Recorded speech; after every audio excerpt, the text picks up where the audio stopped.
Hi friends, welcome to our channel. Brahmamudi serial next ఎపిసోడ్లో ఏం జరగబోతోందో ఈ వీడియోలో చూసి తెలుసుకుందాం.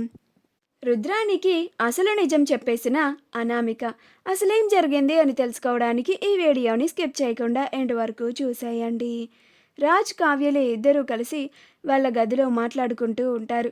అప్పుడు కావ్య, ఇప్పుడు అర్థమైంది కదండి, మనం ఎంత ఆలోచించినా కానీ ఈ సమస్యకి పరిష్కారం దొరకదు అని, మనం ఇంకా ఓర్పుతో సహనంతో ఈ సమస్యని దాటుకొని వెళ్ళాలి.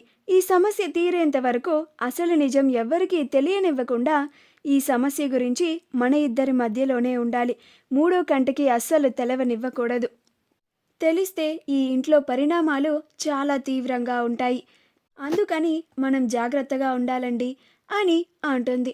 అప్పుడు రాజ్, అవును కళావతి, నువ్వు చెప్పింది కూడా నిజమే. నువ్వు అంత కళ్ళకి కట్టినట్లుగా చూపించిన తరువాత కూడా నేను ఇంకొకసారి అందరికీ నిజం చెప్పేద్దామని ఎందుకంటాను? అసలు నిజం బయటపడితే ఈ ఇంట్లో మా రుద్రాని అత్త, దానిలక్ష్మి పిన్ని ఇద్దరూ కలిసి పెద్ద పెద్ద విధ్వంసాలనే లేపుతారు. వాటిని ఆపగలిగే శక్తి మనకి లేదు. ఇక నుంచి మనం చాలా జాగ్రత్తగా ఉండాలి అని అంటాడు. అప్పుడు కావ్య, సరేనండి, నాకు చిన్న పని ఉంది, మీరు ఇంకా నిద్రపోండి అని అక్కడి నుంచి వెళ్ళిపోతుంది. అలా కావ్య వంటగదిలో తన పని తాను చూసుకుంటూ ఉంటుంది. ఇందిరాదేవి, కావ్యరాజులు ఇద్దరు ఏదో పెద్ద సమస్యలో ఇరుక్కున్నారు, కానీ వాళ్ళు దాన్ని బయటికి చెప్పడం లేదు అని ఆలోచిస్తూ ఉంటుంది. అందుకు తన వంతు సహాయం ఏదో ఒకటి చెయ్యాలి అని అనుకుంటూ ఉంటుంది. అప్పుడే ఇందిరాదేవికి ఒక ఉపాయం వస్తుంది. తన నగలని కావ్యకి ఇస్తే ఎంతో కొంత సహాయంగా ఉంటుంది అని అనుకొని తన నగల్ని తీసుకొని వంటగదిలో కావ్య ఉందని తెలుసుకొని వంటగదిలోకి వస్తుంది. వచ్చి కావ్య అని పిలుస్తుంది. అప్పుడు కావ్య, ఏంటమ్మమ్మగారు అని అంటుంది. అప్పుడు ఇందిరాదేవి, ఇదిగో ఈ నగలు తీసుకో అని అంటుంది. అప్పుడు కావ్య, ఏంటమ్మమ్మగారు ఇది, ఇవెందుకు నాకు ఇప్పుడు ఇస్తున్నారు అని అంటుంది. అప్పుడు ఇందిరాదేవి, నువ్వు నా దగ్గర ఎంత దాయాలని చూసినా కానీ మీరు ఏదో పెద్ద సమస్యలో ఇరుక్కున్నారని, అందులో సతమతమవుతున్నారని నాకు అర్థమైంది. అందుకనే నేను ఈ నగల్ని తీసుకొని వచ్చాను, తీసుకో అని అంటోంది. అప్పుడు కావ్య, అయ్యో అమ్మమ్మగారు, మీరు భ్రమపడుతున్నట్టున్నారు, మేము ఎలాంటి సమస్యలో ఇరుక్కోలేదమ్మమ్మగారు అని అంటుంది. అప్పుడు ఇందిరాదేవి, మీ అత్తయ్యకి ఈ ఇంట్లో వాళ్ళందరికీ చెప్పినట్లుగా నాకు చెప్పకు కావ్య, ఎందుకంటే నేను ఇప్పటికే చాలా తరాలను చూశాను.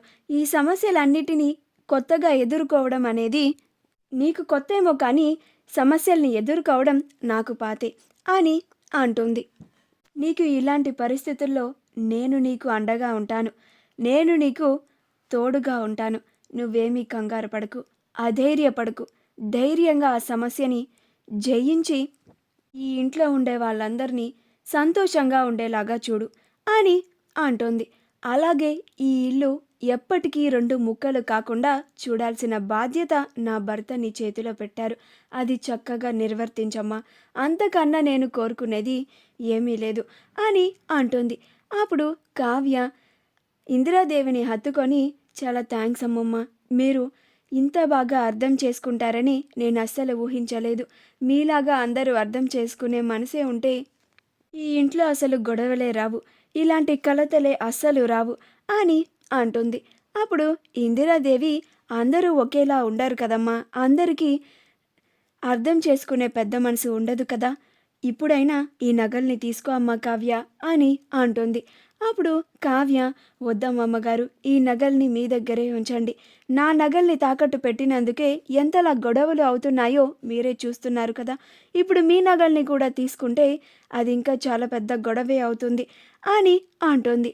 అప్పుడు ఇందిరాదేవి, నా నగలు నా ఇష్టం, నేను నా మనవరాలికి ఇస్తున్నాను, ఇందులో ఏ ఒక్కరూ ప్రశ్నించడానికి హక్కు లేదు, ఎవరు ఏమన్నా కానీ వాళ్ళకి సమాధానం నేను చెప్తాను, నువ్వు ఎవ్వరికి భయపడాల్సిన పని లేదు, నేను నీకు ముందే చెప్పాను కదా, నేను నీకు అండగా ఉంటాను అని, ఇంకా నువ్వు ఎవ్వరి గురించి ఆలోచించాల్సిన అవసరం లేదు, భయపడాల్సిన అవసరం అంతకన్నా లేదు అని అంటుంది. అప్పుడు కావ్య, ఇప్పుడైతే ఈ నగల్ని వద్దమ్మమ్మ గారు, అవసరం ఉంటే నేనే వచ్చి మిమ్మల్ని అడిగి తీసుకుంటాను. ప్లీజ్ మా అమ్మమ్మ కదూ, నా మాట వినండి అని అంటుంది. అప్పుడు ఇందిరాదేవి, సరే కావ్య, అవసరం ఉంటే వచ్చి తీసుకుంటాను అని అంటున్నావు కాబట్టి ఇప్పుడు ఊరుకుంటున్నాను అని అక్కడ నుంచి వెళ్ళిపోతుంది. అనామిక, సామంతులు ఇద్దరూ కూర్చొని ఉంటారు. అప్పుడు అనామిక ఏదో ఆలోచిస్తూ ఉంటుంది. అప్పుడు సామంత్, ఏంటనామిక, ఇంకా దేని గురించి ఆలోచిస్తున్నావు? నువ్వు మొన్న చేసిన దానికే నాకు ఇప్పటికీ కోపం వస్తుంది. నువ్వింకా ఏం ప్లాన్స్ వేయాలని చూస్తున్నావు అని అంటాడు. నీకు ప్లాన్స్ బాగా వేయడం వచ్చు, కానీ చివరాఖరికి ఆ కావ్య చేతిలో దొరికిపోతూ ఉంటావు. నీకు అసలు ఏదీ చేయడం సరిగ్గా రాదు. నువ్వు ఆ కావ్య రాజులని ఏం చేయలేవనామిక అని అంటాడు.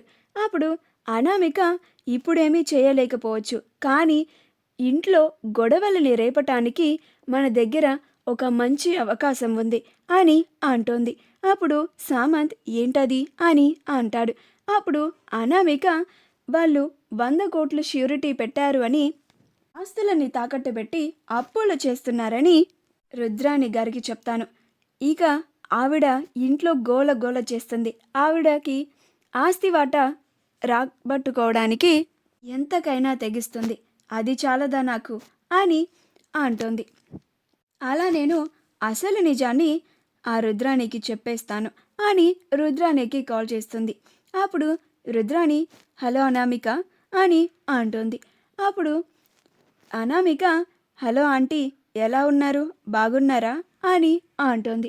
అప్పుడు రుద్రాణి, ఏదో ఉన్నాంలే అనామిక, నీకేం, నువ్వు చక్కగా బాగా డబ్బున్న వాడిని చూసుకొని చాలా సంతోషంగా ఉన్నావు అని అంటోంది. అప్పుడు అనామిక, ఇప్పుడు నా గురించి ఎందుకులే కానీ మీరు చాలా హ్యాపీగా ఫీల్ అయ్యే మీకు ఒక మంచి న్యూస్ చెప్పనా అని అంటుంది. అప్పుడు రుద్రాణి, ఏంటదనామిక, నువ్వు ఇంతలాగా చెప్తున్నావంటే అది నాకు బాగా ఉపయోగపడే న్యూసే అయ్యుంటుంది అని అంటుంది. అప్పుడు అనామిక, చాలా బాగా క్యాచ్ చేశారాంటీ, నేను మీకు వాట్సాప్లో పంపిస్తున్నాను, అది చూసుకొని మీ ఆస్తిని మీరు రాబట్టుకుంటారో లేక వదిలేసుకుంటారో, ఏం చేసుకుంటారో మీ ఇష్టం అని అంటుంది. అప్పుడు రుద్రాణి, అదేంటనామిక, ఆస్తుల గురించి మాట్లాడుతున్నావేంటి, నువ్వు అసలేం మాట్లాడుతున్నావో నాకేం అర్థం కావడం లేదు అని అంటుంది. అప్పుడు అనామిక, నేను మీకు వాట్సాప్లో షేర్ చేస్తానన్నాను కదా ఆంటీ, అది చదివిన తర్వాత మీకు అప్పుడు అర్థమవుతుందిలే అని అంటుంది. అప్పుడు రుద్రాణి సరే అని కాల్ కట్ చేస్తుంది. మా వీడియో కనుక మీకు నచ్చినట్లయితే లైక్ చేయండి, షేర్ చేయండి, మా ఛానల్ని సబ్స్క్రైబ్ చేసుకోండి, పక్కనే ఉన్న బెల్ ఐకాన్ని క్లిక్ చేయడం మాత్రం మర్చిపోకండి.